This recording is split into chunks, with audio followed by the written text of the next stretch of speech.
Bill, in another weekend, we've seen even more dismal numbers. And when we look at these 40-year low inflation, the 40-year worst inflation numbers, 9.1%. What does that really mean? What it means is families are paying more for everything they buy. When they go to the grocery store, they're paying 10, 15% more if they can find the things they're looking for, as Elise talked about. You can't even find baby formula at most stores you go to, or there's a limit on how much under Joe Biden's failed agenda. If you try to go to the gas station, you might need to fill up your car, and maybe you can't make it because gas prices are so high, more than double when Joe Biden took office. That is a kick to the gut to low and middle income families.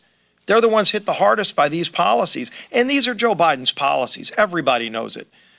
And if you don't wonder where the problem really lies, just look at what Joe Biden says. Every week he's trying to blame somebody different. If it really was Vladimir Putin's fault, then it would have been Putin's fault 2 months ago and 3 months ago and 1 week ago. But that's not where Joe Biden is. He tried blaming Putin. Then he tried blaming the oil companies. He actually blamed it on COVID at one point. Then he said it's the refineries. Then he blamed local gas stations. The one thing he hasn't done is looked in the mirror and blamed himself. Joe Biden is on his way to Saudi Arabia to beg them to produce more oil. Well, he went all the way to France to be told by France's leader that Saudi Arabia doesn't have enough oil to meet the needs of America. And in fact, Saudi's a cartel. They're a member of OPEC.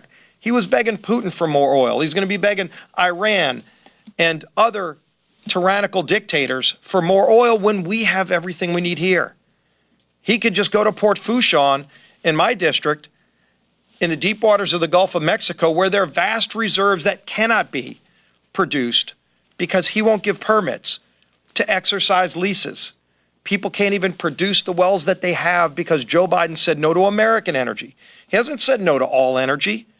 He's okay with foreign countries producing energy at a higher carbon emission, by the way, if you're concerned about carbon footprint. And what's the carbon footprint of the 11,000 plus miles he's flying on Air Force One to go beg Saudis to produce more oil? He could save all of that jet fuel. There are no solar panels on Air Force One. It's jet fuel he's using. It's very expensive. But he's the one who raised these prices. He's the reason we have this record high inflation, and he won't reverse course. Joe Biden will not work with House Republicans to fix these problems. And we've laid out a series of solutions, and he won't meet with us. Look at the agenda this week. Look at the agenda before we left for July 4th. They won't bring any bills to solve any of these problems. There is a border crisis going on in our country.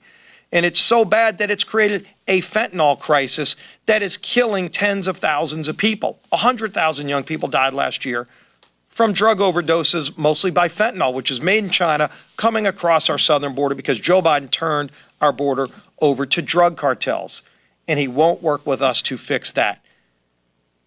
That's why when you look at polling that just came out today, 64% of Democrats don't want Joe Biden to be the Democrat nominee for president in 2024. They're running away from him. But they won't work with us to fix these problems.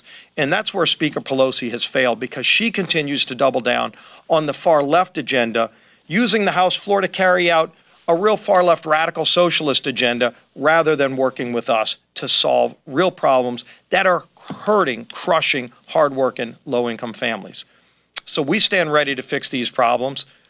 When we're in the majority, we will work to fix these problems.